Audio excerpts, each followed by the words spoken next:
What's going on, beautiful J4 family and community? I hope that your Sunday is going lovely, that you've done your weekend routine, that your coffee was just right, that if you have a ritual of cleaning up your home, that you did so to wonderful music, and that you're in a good vibe, getting ready to close out the weekend, assuming you're a traditional Monday through Friday work kind of person. But thank you guys for joining in. Today, I want to continue to honor the purpose of this channel, which is to have conversation with parents of beautiful monoracially black children or biracial children. And that's a critically important subject matter, particularly given some of the dynamics around single parent homes, some of the issues of identity dynamics related to both black and biracial children, and the fact that the numbers are just proportionately increasing so large for the biracial community that there needs to be some serious resources available for families, for parents, for young biracial children themselves, in order to better understand how to manage, navigate, and move through a world where they are small in numbers but growing in numbers. And I think the ultimate goal of any parent is to produce healthy, grounded, solid, well managed, self independent future adults. And that takes time on task and obviously moving with intention, guided by love and care and concern for the kind of human being they become. And so that's going to require, some resources and some approaches.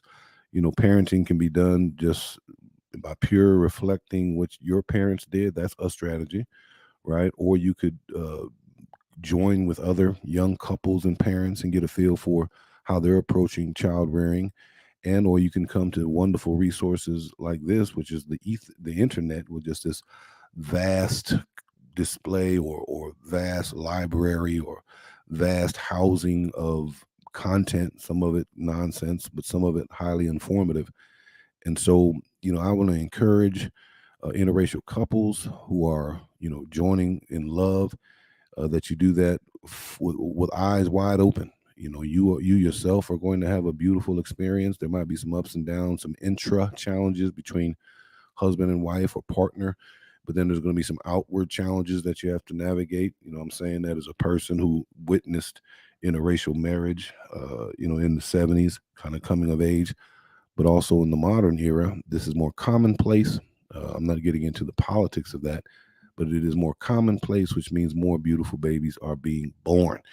And so this is a resource. I don't confess expertise, but I do profess life lived. I'm a father of 6 kids, and they are biracial presenting, meaning they look very light, like myself. Although culturally, if I were to survey them, I think they would be black identifying, which has certainly been the way I've been in the world. And then recently, here in the past year or so, have discovered a robust community of biracial folks, of mulatto folks who are, sort of, arguing, not arguing, but asserting a different way of being in the space. And I think that's a new thing, and it's a beautiful thing.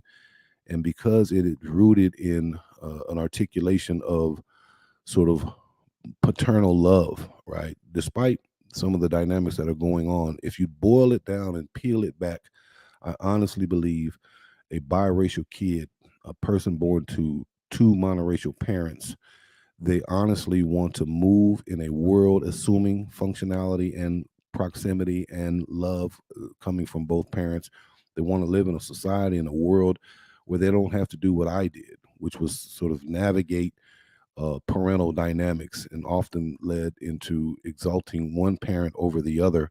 I think modern generation saying, no, we can't do that. It's a new era. There's no pressure to the level of it was. I don't want to make this an intergenerational comparison, but the pressure points are different. And they're ultimately saying, no, I need to be able to operate, to move, to exist, to function, to just be, and be in both of what they are, which is a black heritage and a white heritage, at least specifically for mulatto people. So we got mulatto in the house. Mulatto Vanguard, good to see you, brother. Hope you are doing well and enjoying your Sunday. Good to see you, Asia. Beautiful. Yeah, yeah. So I'm kind of parent centric today. Feel free to ride with me, but if you got to get on to some other things, feel free to do so as well. But I'm gonna go ahead and get started. That's my 5-minute long intro.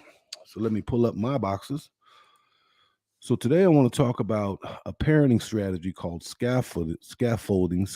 You know, when you think of the side of a building, if a person's painting a window and you see the almost like stairs or rails that you can stack, kind of like Legos, right? That's actually a principle in education called scaffolding, which is essentially a technique where instructors delivers lessons in sort of distinct segments, providing less and less support as a student masters new concepts. So it's to build or to stack, all right?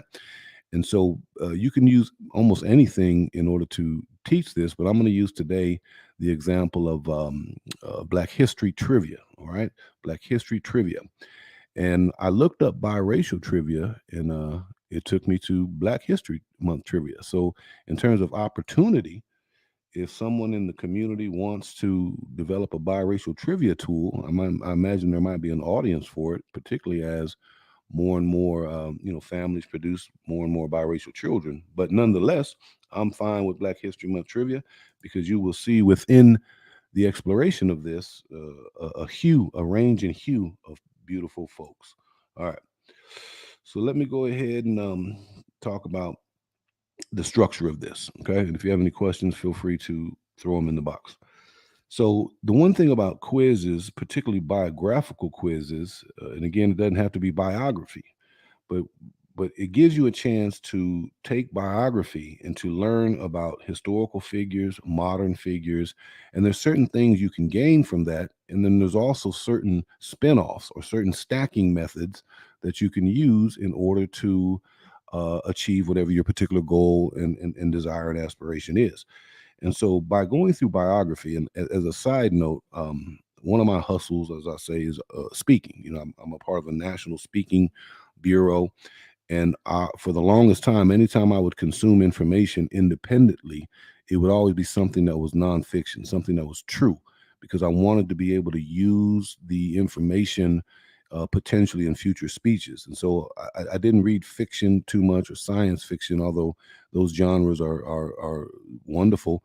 But for me, time on task, I was going to always explore nonfiction. So biographies was always something that not only fascinated me, but allowed me to extract life lived examples, the achievement of average, regular human beings, men and women, and to then intertwine them into certain speeches or certain kind of writings that I was involved with at the time. So I'm a strong advocate of biographies. Okay, so here are some of the opportunities that it provides. Well, if you are a biracial parent, I mean, the parent of a biracial kid or a monoracial black kid, and you introduce a biopic, an historical figure, and then given the internet, you can go explore and you can pull up the image.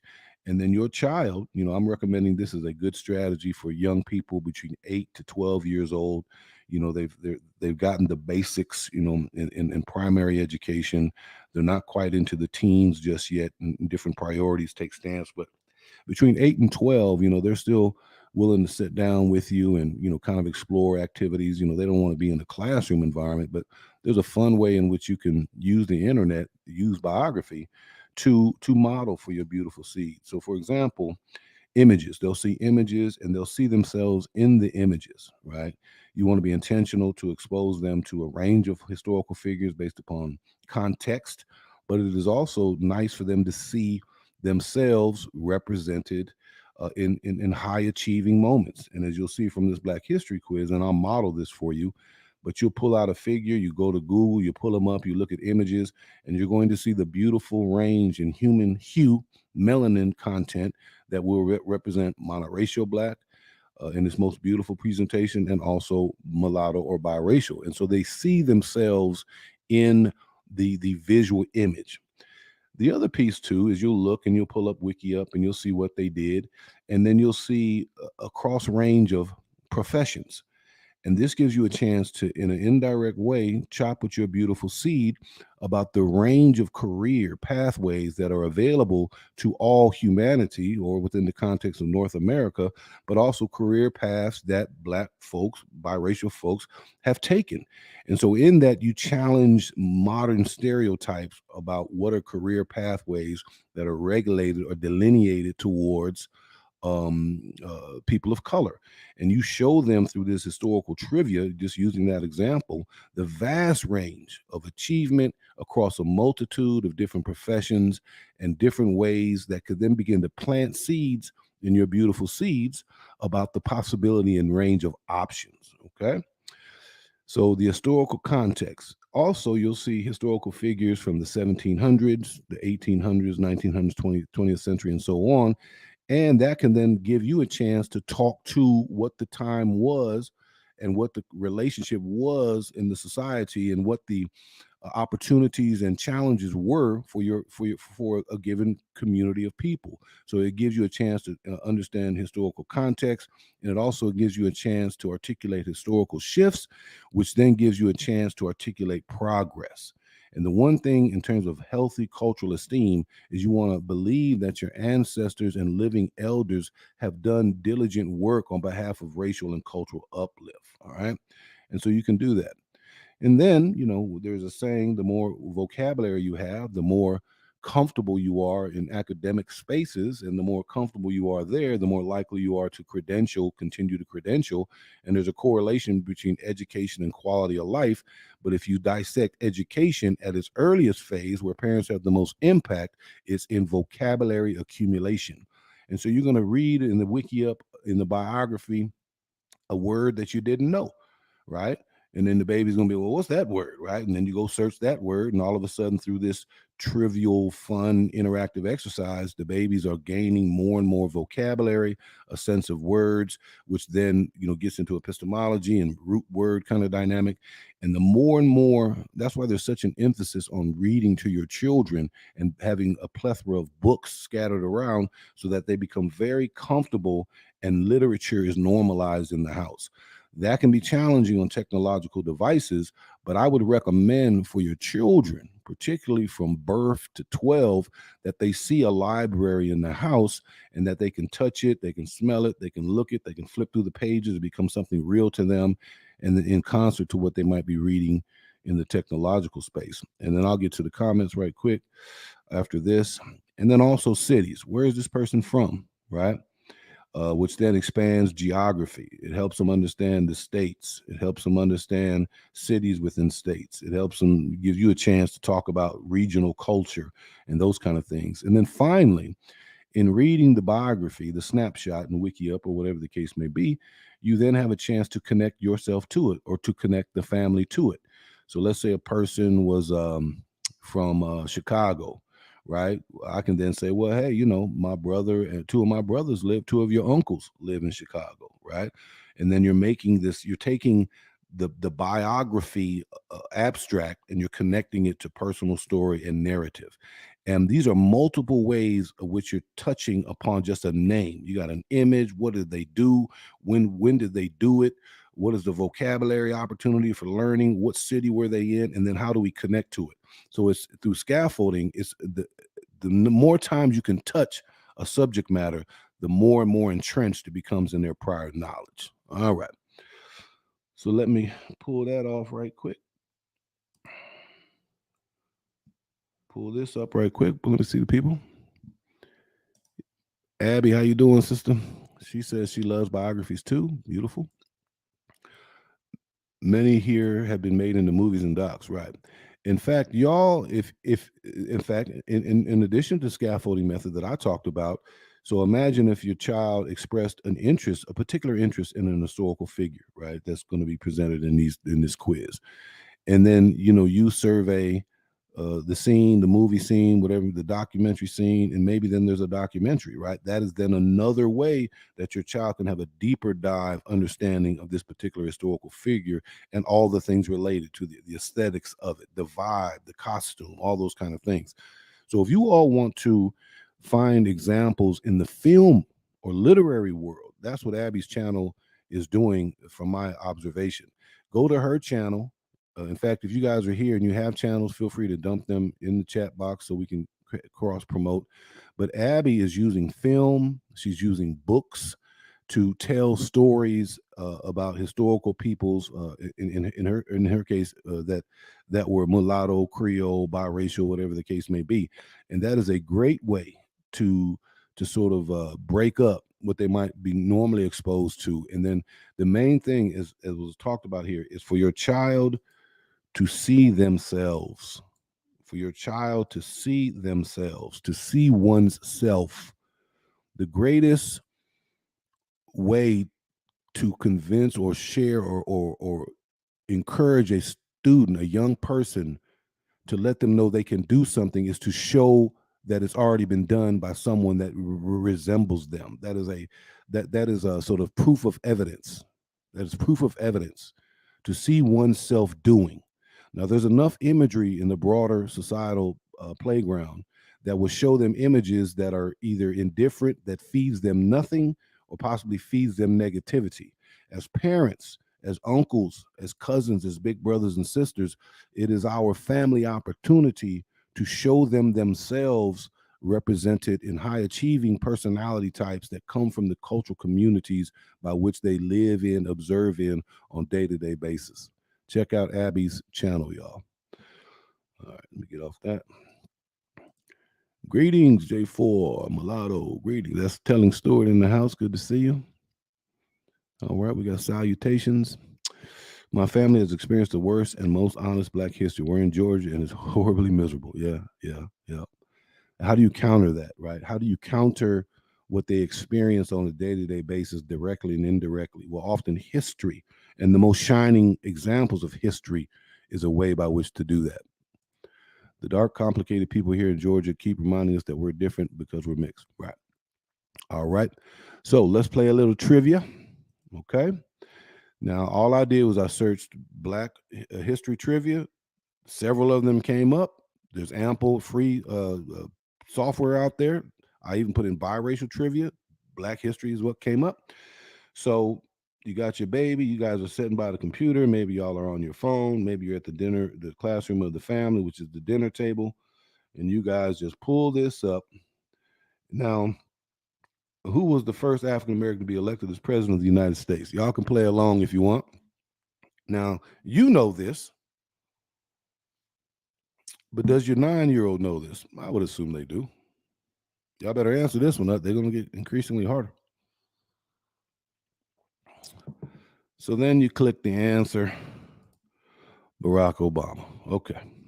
All right. Well, that's kind of easy. Let's go to this one. Who was the first African woman to be awarded the Nobel Peace Prize? Okay. Now, I don't know this. So then we click on it and we see Wangari Maathai. All right. Now, neither mom nor dad, unless you're just a Nobel Peace Prize enthusiast, knows what this is. They said, all right, 9-year-old, let's copy. So now we know a name. Now we have some things coming up. Oh, I need to put that on the screen. I'm sorry, y'all. Wangari Maathai. This is her image. So we're setting here, and now the beautiful baby sees an image. Then we go back to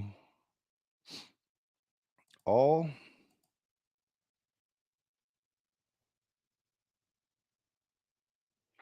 And then we see in 1940 was the founder of the Green Belt Movement and the 2004 Nobel Peace Prize. All right. So in this opportunity now, baby see an image. We get a chance to talk about the Nobel Peace Prize. It comes across many different categories. It's the person who achieved the highest across a number of variables in that particular field. And in 1940, just to use my own example, that was about 4 years before your grandfather was born. She received this. Okay. And then you could even explore it more. She's an environmentalist. That means concerned about the air, water, the interaction, carbon, right? We're just stacking on it. We're just stacking on it. Okay. So then we got her. We go to the next one.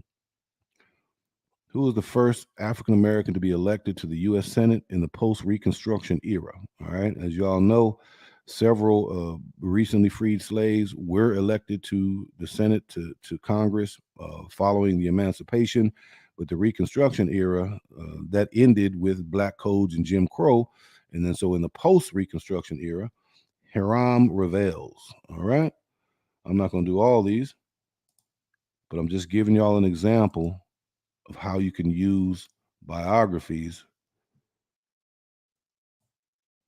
connect to your beautiful babies.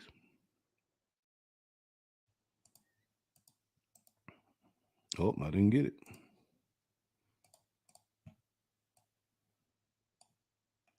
Should copy.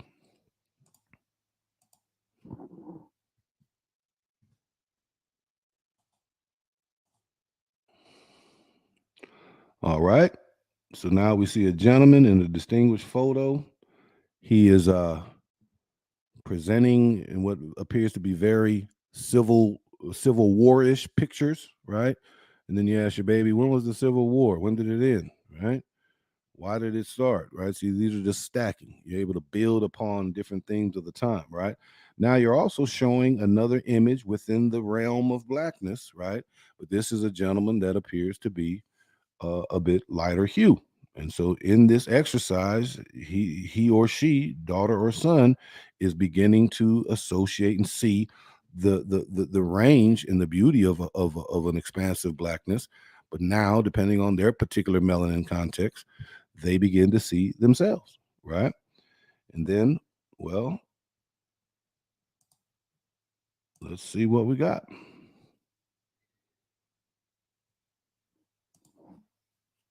He's from Mississippi. That's in the South, 1827. That means he was born during the enslavement period of America and existed in 1901. That's his political affiliation. Then you got a little bit of biography, a free man his entire life. Okay, so now you have the conversation about free persons of color. Was the first African American to serve in the U.S. Congress with his moderate political orientation and oratorical skills. Home from years as a preacher. Okay, yeah, and then you can talk about common professions for people in the early 20th century: preachers, teachers, artisans, right? So these are just examples of ways to use biography to have teaching moments for your beautiful seeds. Let's deal with another one. All right, let me go back here. That's precisely the problem. Biracial mulattoes aren't black. We're mixed with black. That's why there should be a mulatto history month to include our white heritage also. We're both. Yep.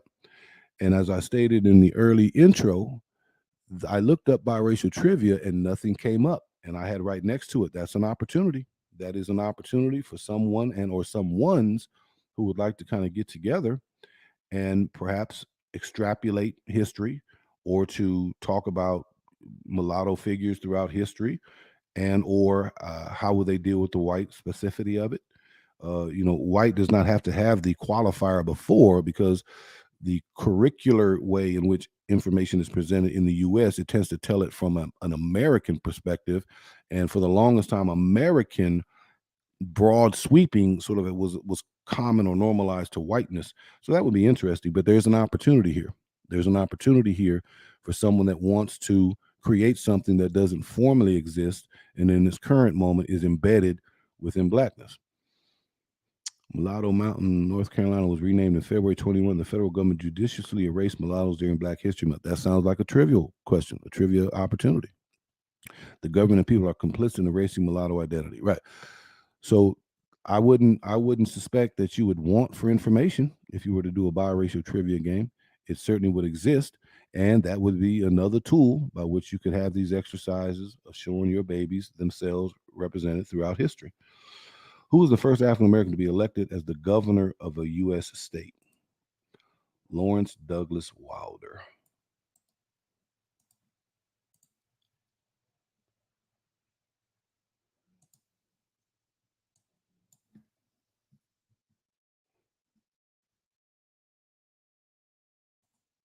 Here's what he looks like. A couple of pictures across different generations. Lawrence Douglas, born January 17, 1931, is an American lawyer and politician who served as the 66th governor of Virginia. Does your child know what the word politician means? Right? It means to run for office and to have been duly elected. Early political life, early life. So it's just a matter of exploring, just a way of sort of going through different biographies, teaching beautiful young people about geographical realities, time frame realities, showing images. Images for young ages are very, very important. They connect to images first, and then you can build it out and tease it out a bit more. But the main premise is to use intentionality to plant positive seeds, positive imagery, positive achievement from the collective group by which they have membership in, that builds currency that they can pull from, that they can cash in on at later times.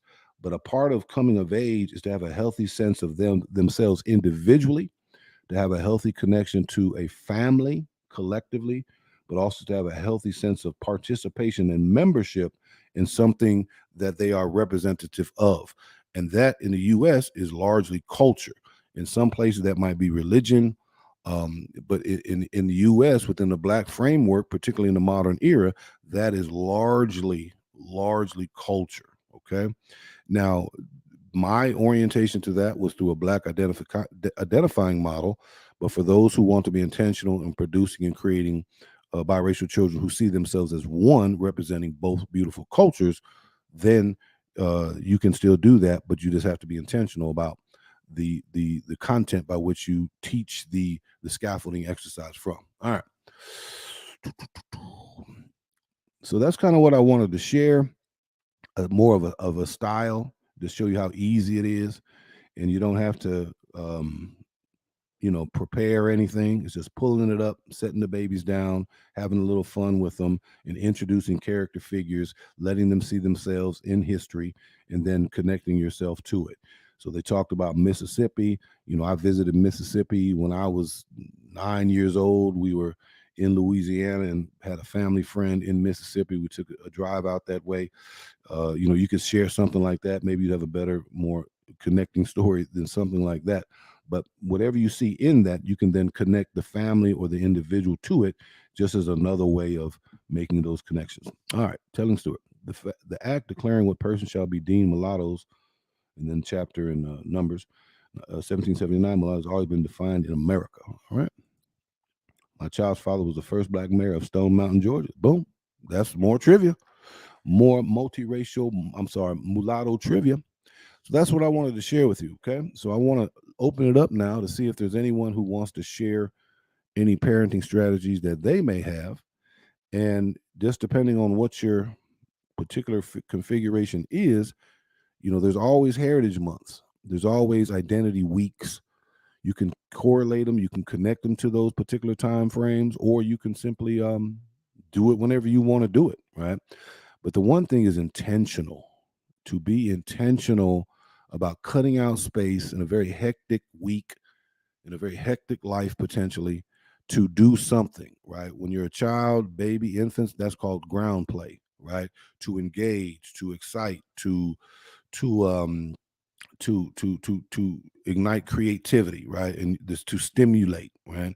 But after you're done doing that with the visuals and the colors and the shapes, right? And their cognitive sense of self begins to develop a bit more, and they're then beginning to ask questions, and they're formulating words and sentences and more complex thought, right? When you're starting to see that build in, you just elevate what the play looks like, right? And in a fun kind of way, indirectly, you can use biography to essentially let them see themselves in ways that are robust and not narrowed by what they may see in popular culture, particularly in high social media spaces that are largely managed or influenced by young people. Young people will do young people things. Parents, as the older generation, you have the opportunity to provide the counterbalance, the more holistic presentation of a people of an age set.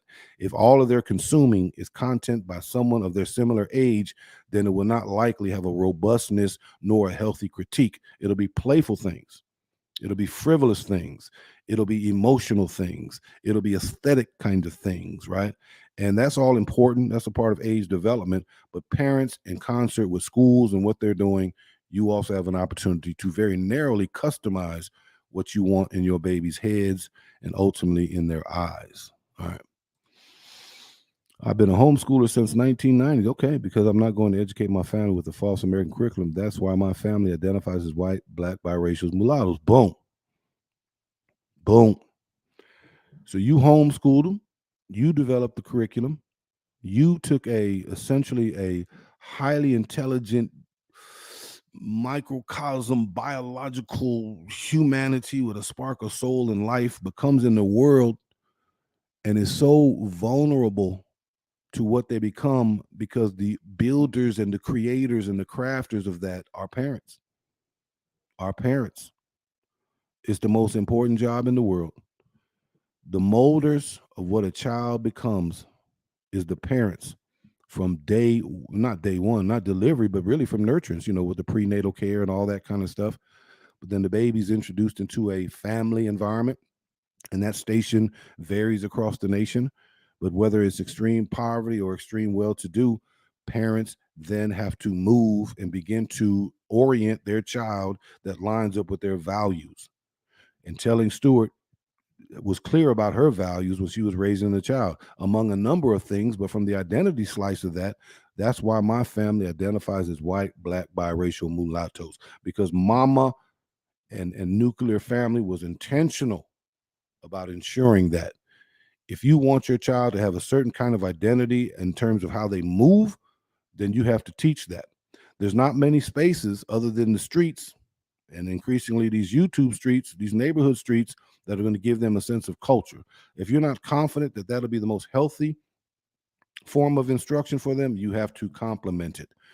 K-12 is increasingly working through diversity kinds of issues, but historically it did nothing in terms of lifting up the cultural esteem of young babies of color.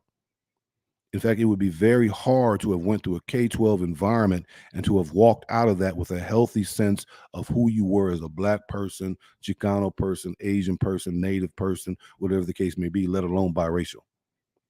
That has to be done through complementary curriculum and the guiders, the conveners of that, either by direct instruction or by bringing in other influencers to help teach that instruction or engaging community events, organizations, activities to learn that information. That comes from mama and daddy. That comes from mama and daddy. Salute to you, Telling Stewart, for being a homeschooler in this particular space. If you're not taking the major leap, the huge leap and capacity for homeschooling, you still can do at least slices of it through a co-curricular kind of way. And in fact, as the community seeks identity, it needs to anchor identity around activity and structure. One of the things could be is some sort of school, some sort of online school. Certain communities do it literally. The beautiful Asian community, they take over on Saturdays. They take over one of the buildings at the university I'm at, and they gather and they teach their babies culture, tradition, religion, physical activities, songs, language, music, and magically those babies are very comfortable in everything I just listed. If mulatto people want to do something like that, hey, pull out your figures, touch some of these elders, begin to build it out, tell your story. All right. I've kind of shared what I wanted to share. I'd like some feedback on the strategy. And I'd love to know if you all have any strategies, because I believe there's some folks out here in the boxes who have not revealed themselves, but maybe are watching in because they're raising a beautiful child, a beautiful mulatto child, biracial child, and they are wanting to discover two things. How are they doing? Are they on the right path? And or maybe they have some questions and they'd like to ideate. They'd like a sounding board. They'd like to kind of ask, what did you do? Right? My child is experiencing this. What are some thoughts? Right? That's ultimately what I hope it becomes. That's ultimately what I hope J4 conversation becomes. All right, beautiful folks. Telling Stewart, I want to thank you for joining me. Truly appreciate your commentary here. Let me see if there's anything I missed.